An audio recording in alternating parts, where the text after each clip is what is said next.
A day before the Oxford and Cambridge boat race, there was an unfamiliar sight on the Thames. With great precision and skill, a launch craft was positioned in the middle of the river to release a fleet of miniature lifeboats to race from Barnesbridge to Chiswick Bridge. Each boat was sponsored for a minimum of £250 to raise money for the RNLI.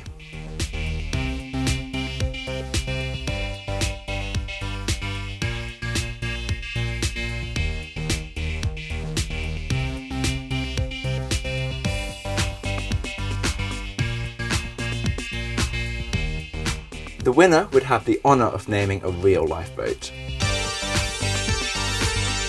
Single-handed transatlantic sailor and broadcaster Hannah White was at the race finish. This is really just to raise the awareness of the great work that the RNLI does, not just around the country but also on the Thames. A lot of people don't know about the work that they do in the Greater London area, and there are some really big lifeboat stations. In fact, the UK's busiest lifeboat station is actually Tower Lifeboat, which is in central London. So it's really just to raise awareness of the work that they do, have a great time. It's been a fantastic turnout. We've had sort of 500 people here and flocks of people walking down the riverbank as the race has gone on. Not many people know it's such a busy lifeboat centre. Are you surprised by that? I'm not at all. I mean, I'm a sailor, I'm an adventurer, my life is on the water. I actually kayaked across England last year in aid of the RNLI to try and raise the same awareness. So we started off in Portishead and I kayaked all the way to Gravesend in Kent, past all the lifeboat stations that support the inland waters. So it was fantastic. But, you know, I think people that associate living in London and living by the Thames, not necessarily with dangers and with problems, and they see the marine police, but they don't necessarily think how much the RNLI do, and it's such a busy part of the country. You've sailed the Atlantic single-handedly 3 times. Have you had any encounters with the RNLI yourself?